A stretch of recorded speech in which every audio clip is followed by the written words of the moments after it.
کیوں ضروری ہے؟ اللہ کے رسول کا حلیہ پہچاننا اس لیے ضروری ہے تاکہ ہم کفر و شرک سے محمد رسول الله. كتاب الشمائل المحمدية للإمام الترمذي رحمه الله تعالى. كان رسول الله صلى الله عليه وسلم ليس بالطويل البائن ولا بالقصير حضرت عبداللہ بن عباس نے پکڑ لیا. تم نے خواب دیکھا؟ ہاں. اچھا بتاؤ اللہ کے رسول کا حلیہ کیسے تھا؟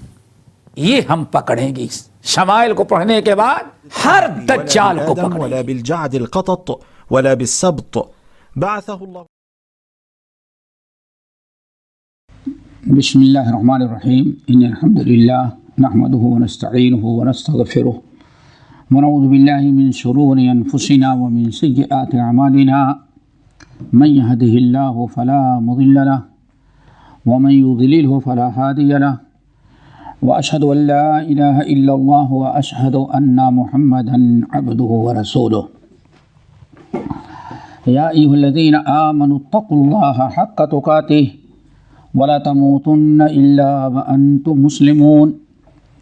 يا أيها الناس اتقوا ربكم الذي خلقكم من نفس واحدة وخلق منها زوجها وبث منهما رجالا كثيرا ونساء واتقوا الله الذي تساءلون به والأرحام إن الله كان عليكم رقيبا.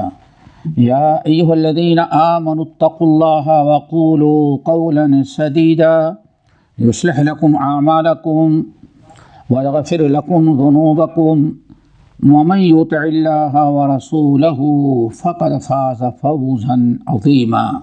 أما بعد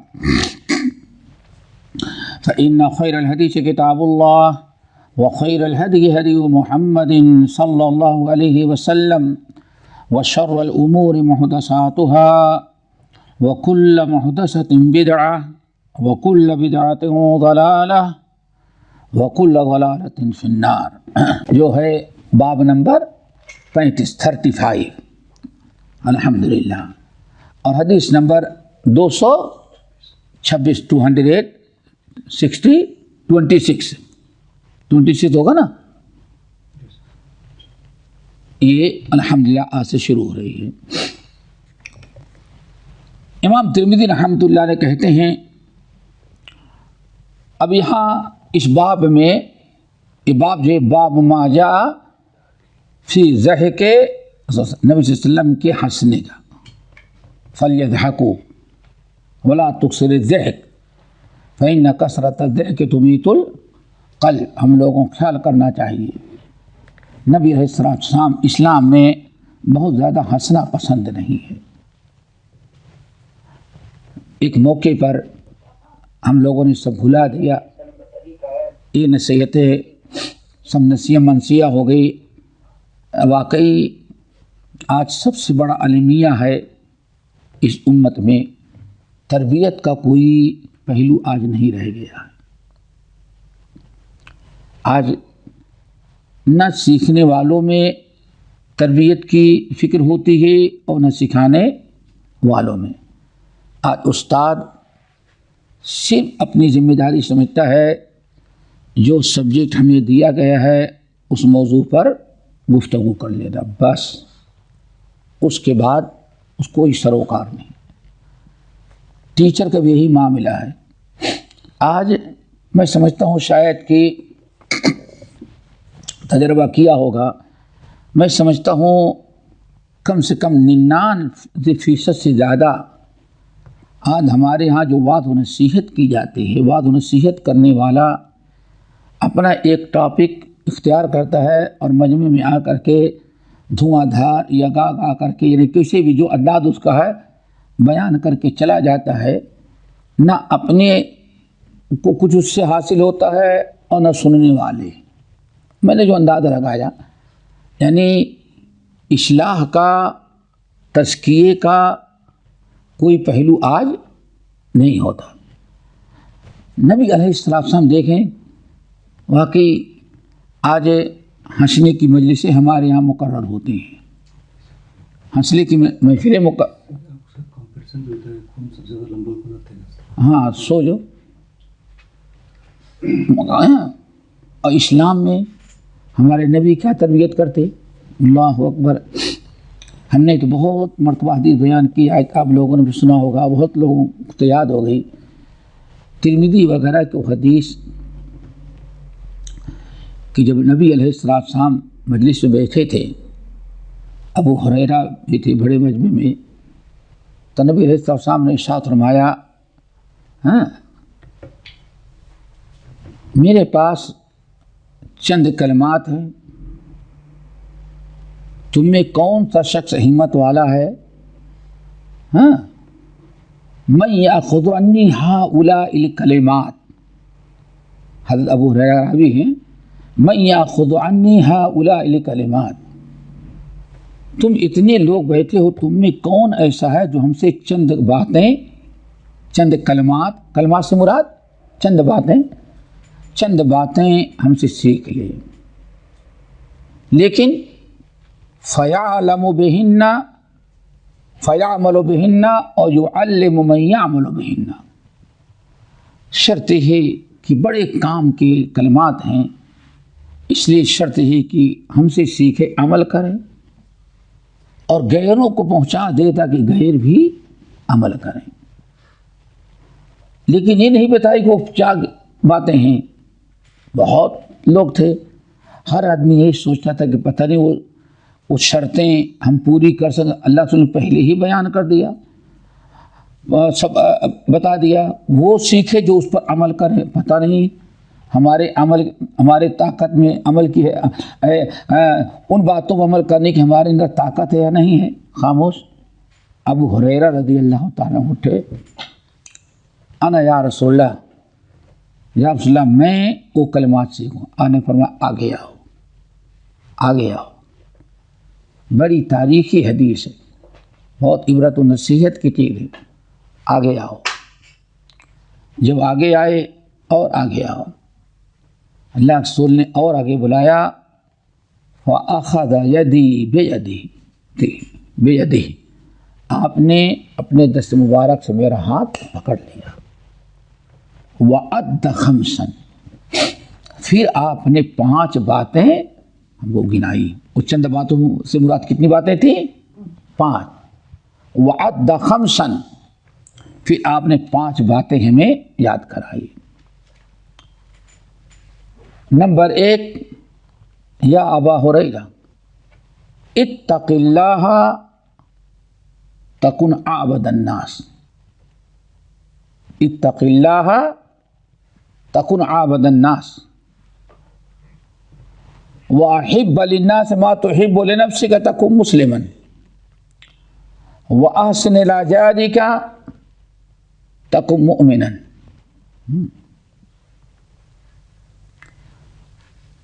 آپ نے گنانا شروع کیا. سب سے پہلے آپ نے فرمایا اتق المحارم تکن اعبد الناس، اپنے اندر تقوی پیدا کرو تو سب سے بڑے عبادت گزار بن جاؤ گے. اتق اللہ، اتق المحارم تکن اعبد الناس، بہت بڑی چیز تھی.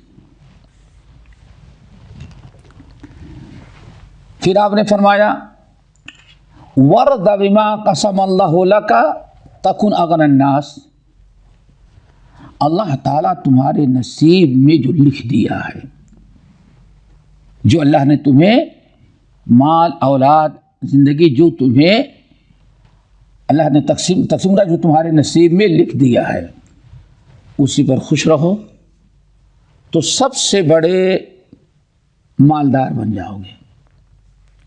پہلی چیز اتق المحارم تکن اعبد الناس، حرام کھانے پینے سننے تمام محرمات سے اپنے آپ کو بچاؤ، سب سے بڑے عبادت گزار تم بن جاؤ گے. نمبر 2،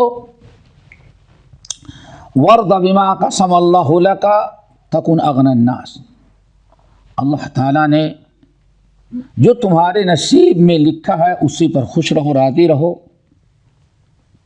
تو سب سے بڑے بے نیاز مالدار خوشحال بن جاؤ گے. خوشحال سمجھو، سب سے بڑے خوشحال. نمبر 3 وَأَحِبَّ لِلنَّاسِ مَا تُحِبُّ لِنَفْسِكَ تَكُن مُؤْمِنًا، اپنے لیے جو پسند کرتا ہے وہی اپنے تمام بھائیوں کے لیے پسند کرو گے، تب تم مسلمان بنو گے۔ 3 ہو گئے۔ وَأَحْسِنْ إِلَىٰ جَارِكَ تَكُن مُؤْمِنًا، اپنے پڑوسیوں کے ساتھ اچھا سلوک، اچھا رویہ رکھے گا، تب تم سب سے بڑے تب تم مومن بنو گے۔ 4 ہو گئے، 4 ہو گئے نا۔ اتق المحارم تکن عابد الناس ورض بما قسم اللہ لک تکن اغنى الناس وأحب للناس ما تحب لنفسك تکن مسلما وأحسن إلى جارك تکن مؤمنا۔ نمبر 5 ابو ہریرہ ولا تکثر الضحک ولا تکثر الضحک فإن کثرة الضحک تمیت القلب، بہت زیادہ ہنسنا نہیں، کیوں؟ زیادہ ہنسنے سے دل مردہ ہو جاتا ہے۔ کتنی پیاری نصیحت کی اللہ رسول۔ اور آج اللہ اکبر ہماری جو محفلیں ہوتی ہیں رات کی، اس میں ایک آدمی سب سے بڑا کامیاب، سب لوگ کس کا انتظار کرتے ہیں؟ جو ایسی باتیں کہے جس سے لوگوں کو ہنسنے کا موقع ملے۔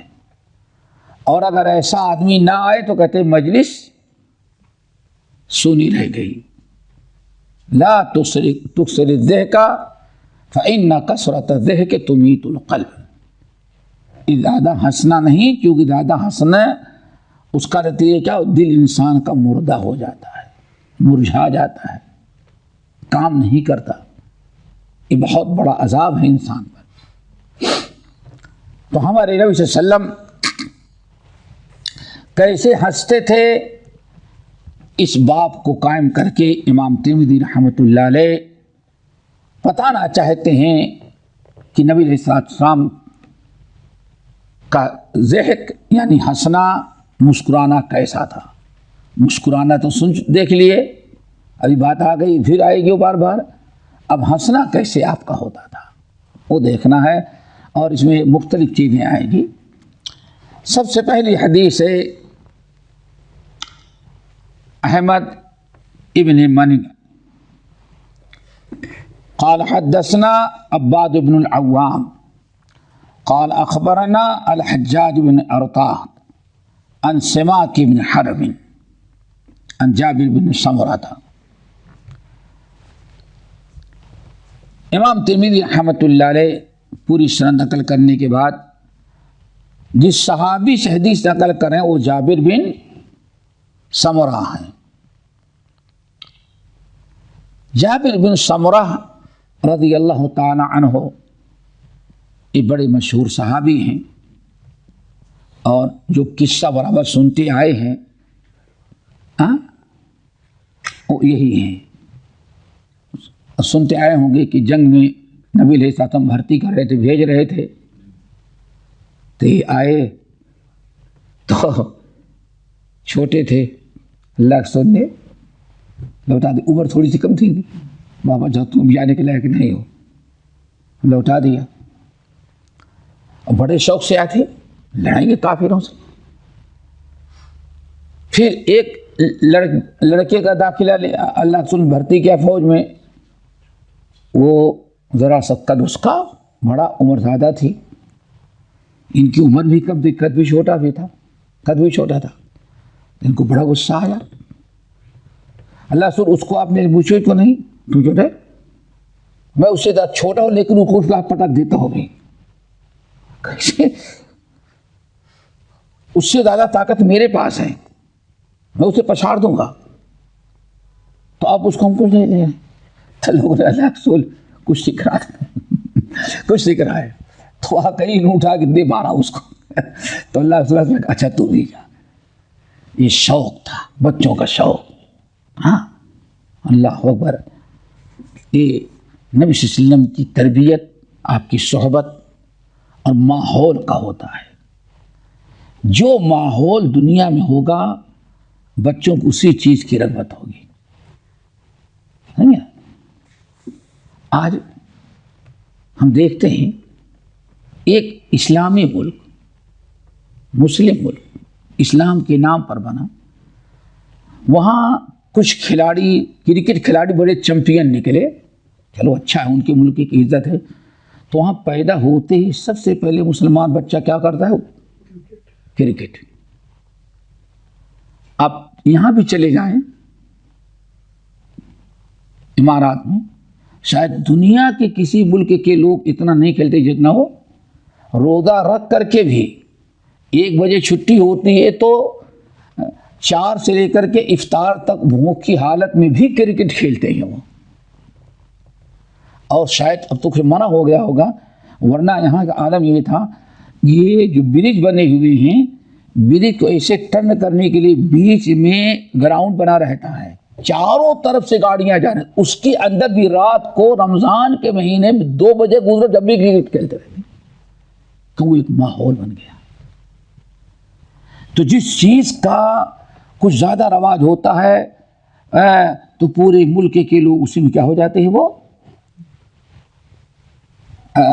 وہی سب کا مشغلہ بن جاتا ہے. بڑی اچھی بات نقل کیا ہے بعض لوگوں نے، اور انشاءاللہ کسی دن تفصیل سے بتائیں گے. یہ مولانا عبدالرزاق جھنڈی نگری رحمۃ اللہ علیہ اپنی کتاب میں نقل کی ہیں، تجزیہ کیا ہے بعض سلف کا، کہ انہوں نے کہا کہ حکام کا جو مزاج رہتا ہے وہی مزاج کس کا بن جاتا ہے، وہ اور اب تجربہ چھوٹی بات ہے. سعودیہ کے حکام، ان کے داڑھی رکھنے کے ایک اسٹائل الگ تھی، تو یہاں شیخ زائد کے وضع قطع داڑھی رکھنے اور گترا استعمال کرنے کے خاص اسٹائل تھی. تو پورے امارات کے لوگ چھوٹے بڑے کیا جو غیر ہیں وہ بھی آتے تو وہی طریقہ اپناتے ہیں. تو بڑے جو کرتے ہیں وہی. تو اس میں بڑی عجیب سی بات نکلی، بڑا کبھی یاد دلائیے گا تو پورا تفصیل سے بنائیں گے. کہتے ہیں کہ فلاں حاکم جو تو حافظ قرآن تھا، فلاں خلیفہ کیا تھا، حافظ قرآن تھا. تو اس موقع پہ جب لوگ رات کو بیٹھتے تھے کہتے بھائی تم نے کتنا پارہ حفظ کیا؟ اللہ اکبر، کتنا پارہ حفظ کیا؟ یہ کبھی یاد دلائیے گا تو پورا ایک یعنی پورا ایک موضوع ہے. تو ایک مثالیں بتاتے ہیں، کہتے ہیں کہ بعد میں ایک خلیفہ آیا، اس کو شادی کرنے کا بڑا شوق تھا، تو پھر پبلک میں اب حفظ کا معاملہ چھوٹ گیا، ختم. اب بھائی تم نے کتنی شادی کی ہیں؟ جہاں بیٹھتے تھے شادی کی بات. کہتے ایک دوسرا آیا، ایسا خلیفہ ہے جس کو بنگلے اور عمارت کا بڑا شوق تھا. تو جب لوگ بیٹھتے تھے بھائی بنگلے، تمہارے بنگلے کی ڈیزائن کیا ہے، کتنے بنگلے؟ کہتے ہیں پوری تاریخ مرتب کی 600 تقریباً 700-800 سال کی، کہ دیکھ لو جس زمانے میں بڑے لوگوں کا برسد ایک طرح لوگوں کو جو مزاج تھا وہی مزاج کیا بن جاتا وہاں کے قوم کا. تو یہ فطری چیز ہے. تو یہاں اگر دیکھیں نبی علیہ السلام کے زمانے کا ایک ماحول بن گیا تھا، تو بچے بھی کس کے زبردستی جہاد میں جانے کے لیے جابر بن سمرہ کہتے ہیں کانا فی ساقی رسول اللہ صلی اللہ علیہ وسلم خموشۃ. یہ حدیث تقریباً نیچے پہلے گزر چکے ہیں، تھوڑی سے سند دوسری لیکن صحیح ہے. یہاں جو سند نقل کی وہ سند کیا ہے، ضعیف ہے، تھوڑی اس سے پہلے گزر چکی ہے تقریباً ایسے ہی. نبی علیہ السلام کی پنڈلی مبارک میں خموشہ تھی. خموشہ خا میم ہے عبارت ہے نا آپ کے بعد، خموشہ خا ہے نہیں خا، چلو کیا تھی، ہاں خا ہے. تو کیا کہتے ہیں، کیا نہیں، پچھلی روایت میں یہاں ہموشا ہی ہے، ہموشا ہمارے یہاں بھی ہے، ہموشا کیا تھی وہ؟ ہموشا آپ کی پلی مبارک میں ہموشا، ہموشا کس کو کہتے ہیں؟ تبھی آپ دیکھیں گے یہ انسانی جسم کی خوبصورتی کا بھی ایک معیار ہوتا ہے۔ انسان کا چہرہ جس حساب سے ہے اسی حساب سے سر بھی ہوگا تو خوبصورتی رہے گی، سر بڑا ہو جائے، منہ سے چہرے سے میچ نہ کریں تو بدصورتی ہو جاتی ہے۔ یہ اللہ تعالیٰ کے ایک نظام ہے۔ انسان کا سر چھوٹا ہو جائے، چہرہ چوڑا ہو جائے، جب بھی بدل گئے، پورے جسم کا ہے۔ نبی علیہ السلام کی پنڈلیاں جو تھیں، یہ اس کو کہتے ہیں پنڈلی، اگر یہ حصہ ایک متوسط ہے تو پنڈلی بھی ایسے ہی اسی حصے سے مناسبت سے ہو تبھی وہی خوبصورتی ہوتی ہے۔ اگر یہ حصہ ذرا سا متوسط ہو اور یہ کچھ زیادہ موٹا ہو جائے تو یہ جسم کی خوبصورتی ختم ہو جاتی ہے۔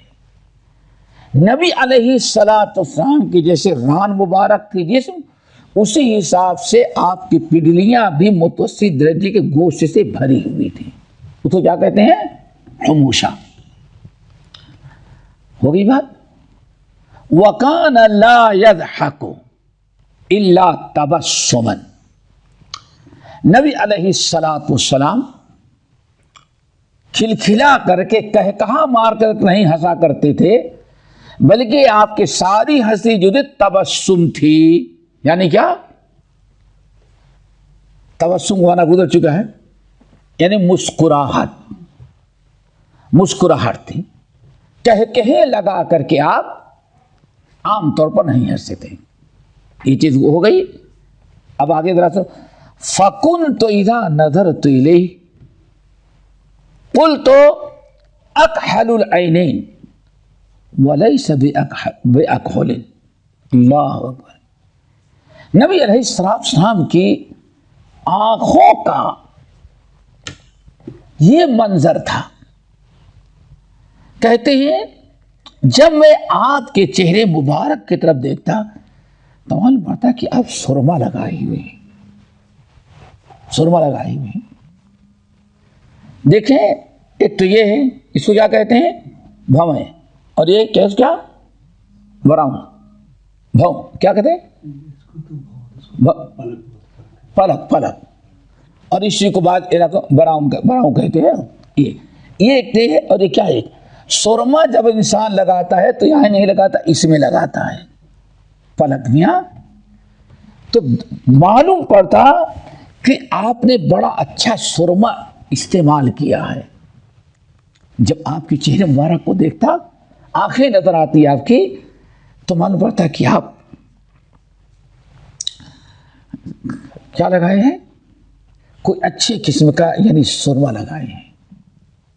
کہتے ہیں حالانکہ وَلَيْسَ بِأَكْحَلٍ، آپ سرما نہیں لگائے رہتے تھے، پیدائشی اللہ تعالیٰ نے آپ کے حسن و جمال میں رکھا تھا، اور یہ بہت بڑی نعمت ہے۔ آج انسان کتنے لوگ کسی کی آنکھ ہی پر فریفتہ ہو جاتے ہیں، آنکھ۔ نبی علیہ السلام، اسی لیے حسان بن ثابت نے کہا نا، حسان بن ثابت نے کہا بس لوگوں اللہ کے نبی کیسے تمہیں کیا بتاؤ، معلوم پڑتا ہے کہ نبی نے جیسے چاہا اللہ نے ویسے ہی بنایا آپ کو، جسم کے کسی حصے میں کوئی خامی تھی نہیں۔ کہتے ہیں کہ بس جب نگاہ ڈالتا آپ کی طرف تو معلوم پڑتا ہے کہ آپ نے بہت اچھا سرما لگایا ہے۔ دور سے پتہ چل رہا ہے کہ سرما لگایا کون نہیں لگایا، زینت کے لیے۔ کہتے ہیں لیکن اللہ کے رسول کی آنکھوں کی یہ خوبصورتی اللہ تعالیٰ نے پیدائشی ایسے بنائی تھی، سرما آپ استعمال نہیں کیے رہتے۔ یہ حدیث یہاں نقل کر کے امام ترمذی رحمۃ اللہ علیہ نے پہلے تو ثابت کیا کہ آپ نے یعنی آپ کیسے ہنستے تھے، تو بتا دیا کہ آپ کا ہنسنا جو ہوتا تھا وہ کھلکھلا کر کے کہے لگا کر کے نہیں، بلکہ آپ کا ہنسنا اکثر کیا ہوتا تھا، بس مسکراہٹ. اللہ تعالیٰ اچھا دیکھیں، واقعی ہمیشہ جو بڑے لوگ ہوتے ہیں حدیث عمل کرنے والے صالحین، ان کو کبھی کھلکھلا کر کے دیکھتے کبھی ہنستے نہیں سنیں گے. یہ سب اللہ تعالیٰ کی دین ہوتی ہے. بہت ہی خاموشی کے ساتھ ہنستے ہیں، بولتے ہیں، لیکن جیسے عامی انسان کھلکھلا کر کے کہے لگا کر کے آواز نکال کے ہنستا ہے، ایسے کبھی بھی کسی دیندار شریف انسان کو ہنستے ہوئے نہیں دیکھیں گے. اسی وجہ سے یہ نبی صلی اللہ علیہ وسلم کی ایک سنت تھی. چلو آگے، قتیبہ ابن سعید کہتے اخبرنا ابن لہیعہ، عبداللہ ابن لہیعہ، عن عبید اللہ ابن المغیرہ عن عبداللہ ابن الحارث بن جزء انہو قال، صحابی کون ہیں؟ عبداللہ بن حارث بن جزء. کہا مورخین نقل کرتے ہیں جو صحابہ کتاب لکھنے والے، کہتے ہیں ان کے بارے میں کوئی تفصیل صحبت کا ثبوت ملتا ہے، لیکن ان کے حالات بہت زیادہ مدرک ہم لوگوں کو معلوم نہیں ہو پائے. لیکن یہاں فرق دیکھیں، ایک صحابی کے حالات معلوم نہیں، اس کی روایت قابل قبول ہوگی. صحابی کے بعد پوری سند میں اگر راوی کا پتہ نہ ہو تو کیا کہ مجہول ہے، حدیث ضعیف ہوگی. کیوں ایسا؟ ایک اصول ہے الصحابۃ کلہم عدول، ہر صحابی کو اللہ تعالیٰ نے عادل یعنی مضبوط راوی بنایا ہے. صحابہ کی جہالت یعنی ان کے حالات کا علم نہ ہونا حدیث کے ضعف ہونے کا سبب نہیں ہو سکتا. الصحابۃ کلہم عدول، سارے صحابہ عادل ضابط ہیں. ان کے بارے میں کبھی پوچھا نہیں جا سکتا کہ وہ کیسے. کیوں؟ اللہ نے ان کے بارے میں رضی اللہ عنہ ورضوا عنہ اور بہت ساری اور احادیث میں رویت جس کو حاصل ہو گئی اس کی فضیلت اللہ رسول نے بیان کر دیا ہے.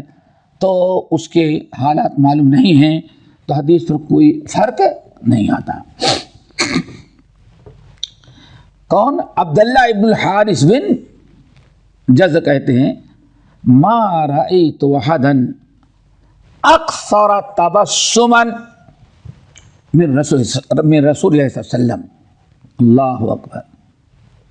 فرمایا ما رأیت احدا، اے لوگو ہم نے آج تک کسی انسان کو نہیں دیکھا جو نبی صلی اللہ علیہ وسلم سے زیادہ مسکرانے والا رہا ہو. ہاں یعنی نبی صلی اللہ علیہ وسلم کی بڑی فضیلت ایک تو یہی ہے کہ پچھلی روایتوں میں کیا تھا، آپ اکثر مسکرایا کرتے تھے، ہنستے نہیں تھے. کان لا یضحک کو ہنستے نہیں تھے بلکہ کیا کرتے تھے. انہوں نے عبارت جملہ بدل کر کے ایک اور انداز سے اللہ صلی اللہ علیہ وسلم کی فضیلت بیان کر دی. حالانکہ مفہوم وہی ہے لیکن ان کے کہنے کا انداز کیا ہے، پیارے نبی ہمیشہ مسکراتے رہتے تھے. میں نے دنیا میں کسی انسان کو پیارے نبی سے زیادہ مسکراتے ہوئے نہیں دیکھا. کچھ فرق محسوس ہوا؟ وہاں تھا نفی کی جا رہی تھی کہ آپ کھلکھلا کے ہنستے نہیں تھے، اور یہ عبداللہ بن حارث بن جز رضی اللہ تعالیٰ کیا بیان کرنا چاہتے ہیں، میں نے بہت لوگوں کو دیکھا مسکراتے ہوئے لیکن نبی سے زیادہ کسی کو مسکراتے. کیا مطلب؟ نبی ہمیشہ مسکراتے رہتے تھے، کبھی آپ کے چہرے پر غصے کا، ناراضگی کا کہ آثار نہیں رہتے. ہم نے تو جب بھی دیکھا آپ کو مسکراتے ہوئے پایا. یہ کہنا چاہیے ہم نے تو جب بھی آپ کو دیکھا حشاش جس کو کہتے ہیں. اب آپ یہاں پہ کہتے ہیں بھائی دیکھو فلاں آدمی الحمدللہ جب دیکھو ہمیشہ خوشی ہی نظر آتا ہے.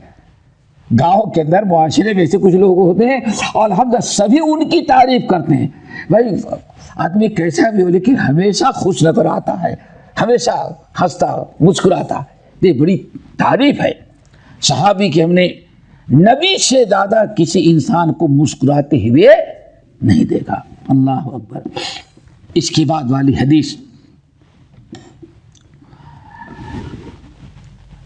اللہ اکبر.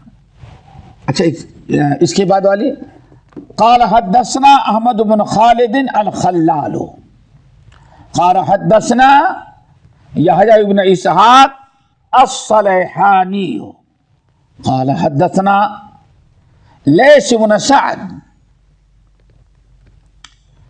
عن يزيد بن ابي حبيب عن عبد الله بن الحارث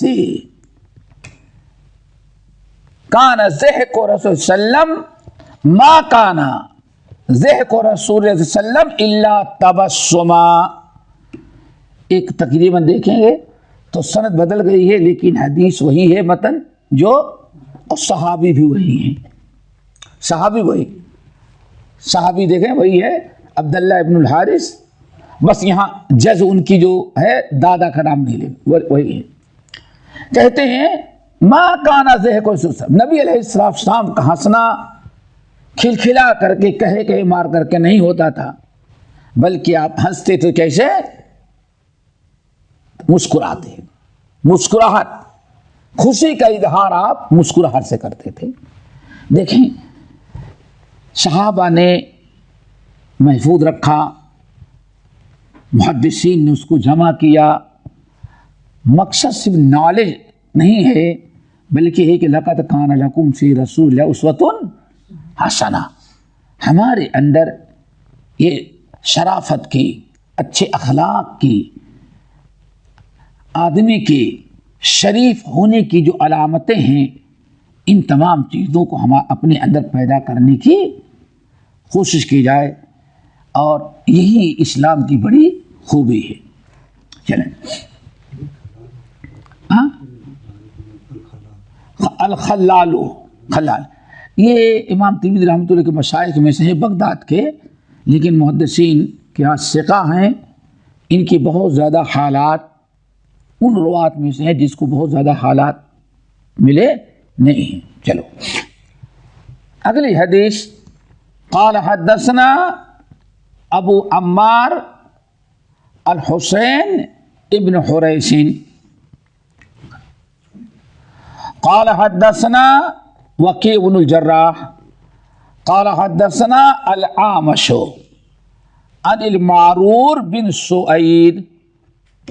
معرور بن سويد معرور بن سويد یہ تابعی ہیں اور بڑے مشہور تابعی ہیں.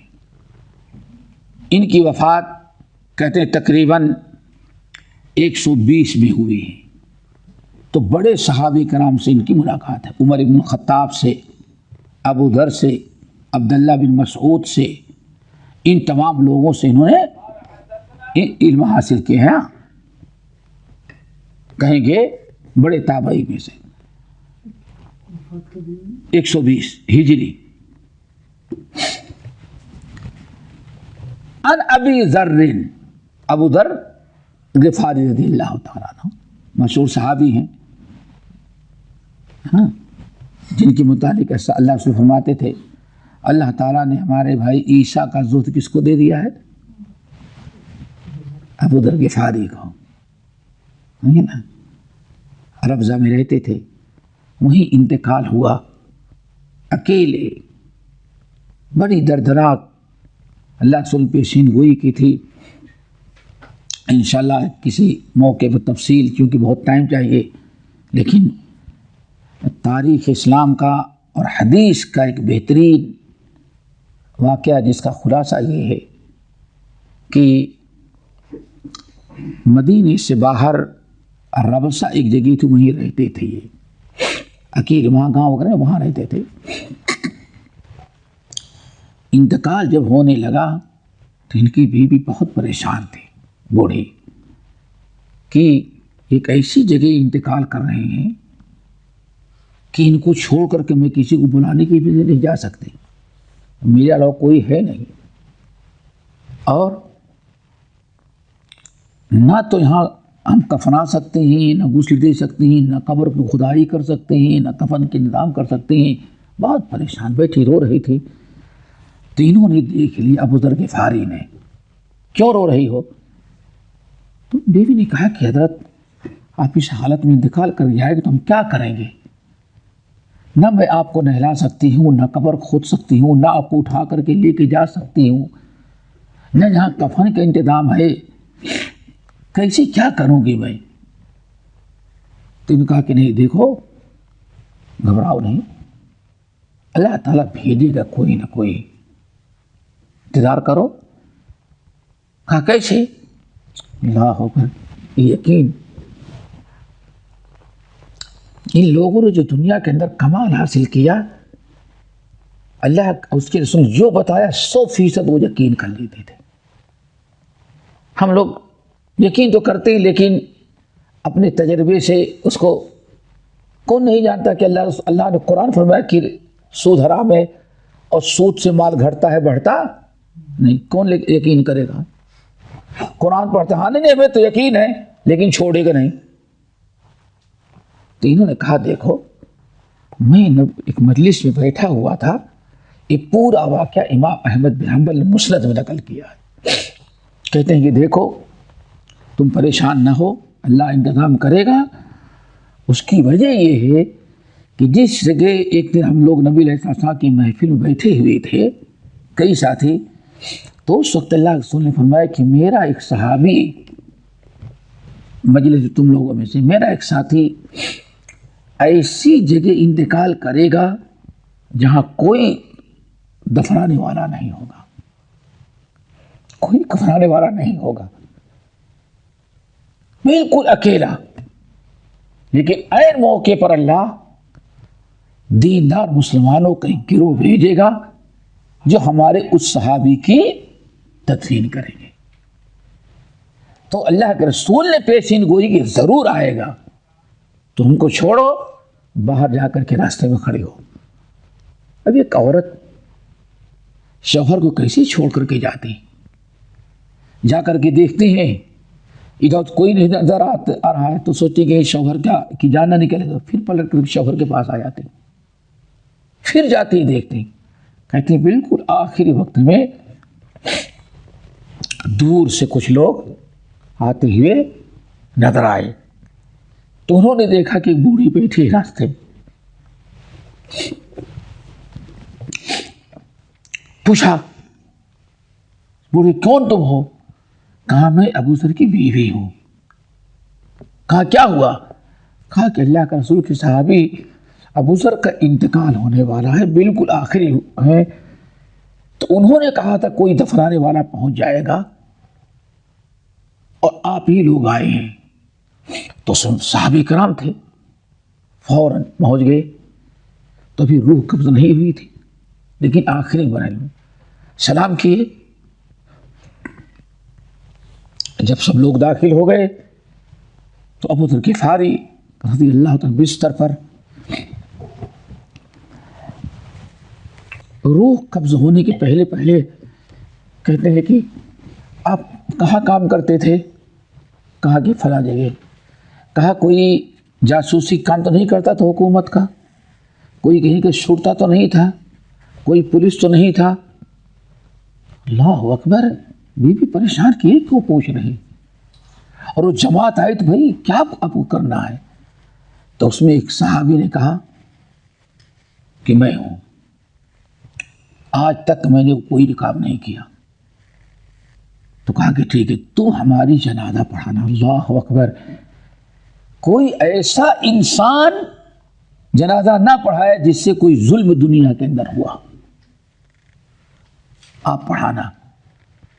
کفن کی باری ہے تو جن کا نام لیا جس صحابی نے، ان کا پرواہ نہ کریں، میری یہ چادر جو ہے یہ چادر ہمارے گھر میں ہماری بوڑھی ماں کی بنی ہوئی سوت بھی حلال کا سب کچھ ہے، کہا بس اس کپڑے میں مجھ کو دفنا دینا۔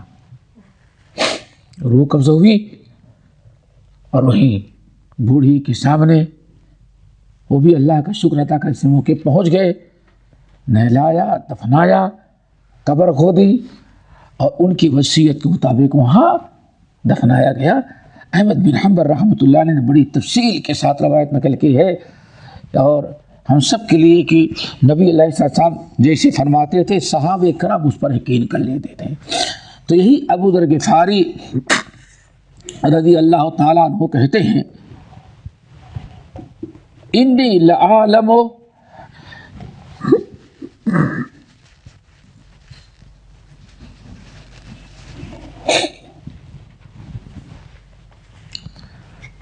انی لعالم اول رجل يدخل الجنہ۔ اللہ رسول فرمائے لوگوں میرے رب نے ہم کو بتا دیا ہے کہ سب سے آخری انسان جنت میں کون جائے گا۔ انی لعالم اول رجل يدخل الجنہ، مجھے معلوم ہے رب نے بتایا ہے کہ سب سے آخری انسان جنت میں کون جائے گا۔ سب سے پہلے اول سب سے پہلا انسان جنت میں کون جائے گا؟ وآخر رجل یخرج من النار، اور سب سے آخری انسان کون ہوگا جو جہنم سے نکال کر کے پھر سب سے آخر میں کہاں داخل کیا جائے گا؟ جنت داخل کیا جائے گا۔ پھر بیان کیا، تفصیل بیان کی، کہتے ہیں کون؟ ابو ذر غفاری، یؤتی بالرجل یوم القیامہ، ایک شخص کو قیامت کے دن اللہ تعالیٰ کے سامنے اللہ کے حکم سے فرشتے لا کر کے حاضر کریں گے۔ فیقال، اللہ فرشتوں کو حکم دے گا عارضوا علیہ صغار ذنوبہ وَيُخَبَّأُ عَنْهُ كِبَارَهَا، فرشتوں ایسا کرو اس کے جتنے بڑے بڑے گناہ ہیں سب کو چھپا دو، جتنے اس کے بڑے بڑے گناہ ہیں سب کو چھپا دو، اور جتنے اس کے چھوٹے چھوٹے گناہ ہیں سب کو پیش کرو یہاں۔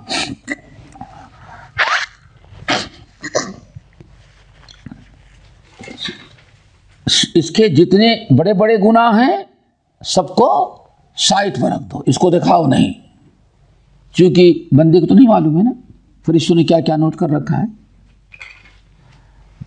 اور جتنے چھوٹے چھوٹے گناہ ہیں سب کو پیش کر دو یہاں۔ سارے چھوٹے چھوٹے گناہ فرشتوں نے لا کر کے اس کے سامنے پیش کر دیا۔ فیقال لہ، اور اس سے کہا گیا دیکھو عملت یوم قضا وقضا وقضا، یہ سارے گناہ تیرے ہیں، اب کچھ آگے پیچھے ہوتا ہے چونکہ سوچا بہت سارے گناہ ہوں گے ہمارے، اس کو تو معلوم ہے کہ میں نے کیا کیا، گناہ کبیرہ کوئی نہیں، تو اب وہ آگے پیچھے ہوتا ہے۔ یہ سارے گناہ تم نے کیا ہے کہ نہیں کیا ہے؟ تب اللہ کے سامنے تو انکار نہیں کر سکتا۔ وَهُوَ مُقِرٌ لَا يُنْكِرُ، ہاں وہاں تو انکار نہیں کر سکتا نا، اقرار کا طرف بس ہو گئے ہم سے سب گناہ ہمارے ہیں،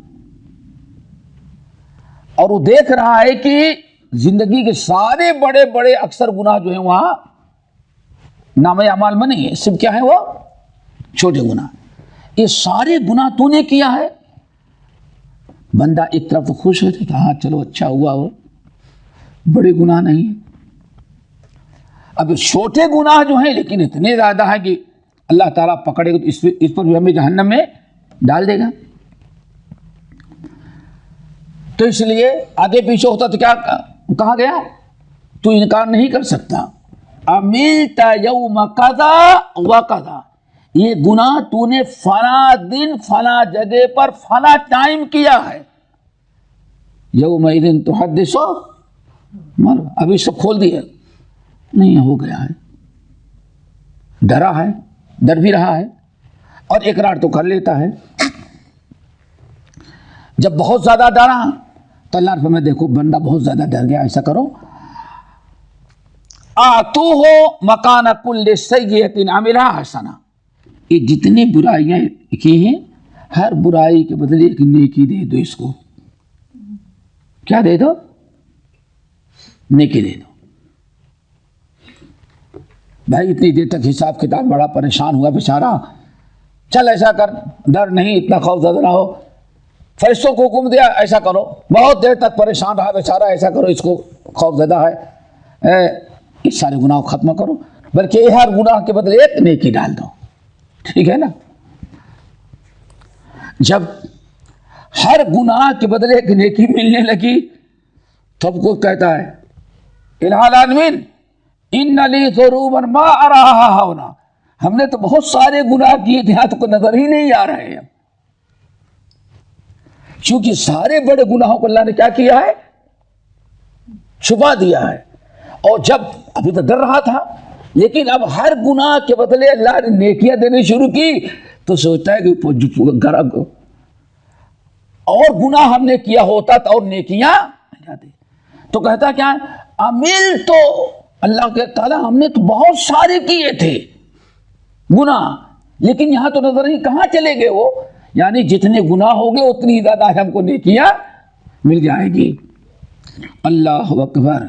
حضرت ابو ذر غفاری کہتے ہیں رضی اللہ تعالیٰ عنہ لقد رأیت رسول صلی اللہ علیہ وسلم ضحکا، اس دن میں نے دیکھا کہ اللہ رسول اتنا ہنسے کہ آپ کے نواجذ دندان مبارک نظر آنے لگے۔ نہیں سمجھے اللہ رسول کیسے ہنستے تھے، بیان ہو رہا ہے نا؟ تو پچھلی روایتیں جو ہیں کیا مسکراہٹ، اور یہاں نقل کر رہے ہیں ابو ذر غفاری رضی اللہ تعالیٰ عنہ کہ اللہ کے نبی علیہ السلام اس دن اتنا ہنسے کہ آپ کے دندان مبارک نظر آنے لگے، یعنی کیا کہ کھلکھلا اٹھے۔ ہاں بظاہر دونوں حدیثوں میں کوئی تعارض نہیں، یعنی اکثر عمل تو آپ کا یہی تھا، لیکن ایک کبھی ایسی بات آ گئی تو آپ نے زور سے بھی کھلکھلا کر کے ہنس دیا، لیکن عام لوگوں کی طرح نہیں محفلوں میں جیسے عام، لیکن یہاں ایک ایسے موقع پر نبی علیہ السلام ہنسی آ گئی کہ بندہ ابھی گناہ کو تسلیم کرنے کے لیے تیار نہیں تھا، اور جب اللہ نے کس طرح سے اس کے گناہ کو اس کی زبان سے اقرار کروایا، اور جب گناہوں کے بدلے نیکی ملنے لگی تب چیختا اللہ میں نے تو بہت گناہ کیا تھا لیکن فرشتوں نے نوٹ کے کہا گئے ہمارے نیکیاں، کہا گئے ہمارے گناہ۔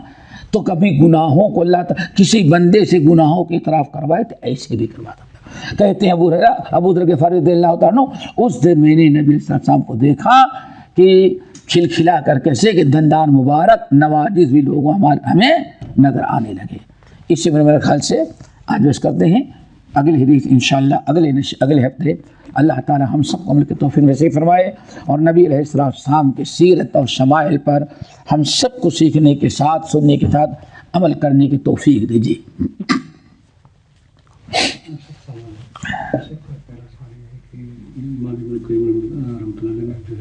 جاد المواد جو لکھی ہاں کچھ سیرت سے ہاں، تو کیا اس کے علاوہ اور بھی اسی طرز پر اور بھی کتاب لکھی گئی ہے؟ فقہ سیرہ پر اس سے بڑی کوئی کتاب نہیں لکھی گئی ہے، بس اتنا ہوا ہے کہ جو سیرت کی سب سے بڑی کتاب سیرت محمد ابن اسحاق جو تھی صاحب المغازی، جو سیرت ابن شام سے، اس کو بعض اہل علم نے اس کی شرح لکھی۔ کیا لکھی؟ اس کی شرح لکھی۔ جو شرح لکھی ہے تو اس میں فقہ السیرہ آ گئی ہے، سمجھ گئے نا؟ اس میں آ گئی ہے، اور امام سہیلی ہیں اور اس طرح سے اور بعض لوگوں نے، امام زرقانی وغیرہ ہیں، ان لوگوں نے جب اس کی سیرت کی شرح لکھی تو اس میں فقہ انہوں نے بتا دیا کہ ہاں نبی کی سیرت سے اتنا فائدہ، یہ چیزیں نظر آتی ہیں. اخلاق کیا جوڑ سے ہنسنا بالکل منع ہے؟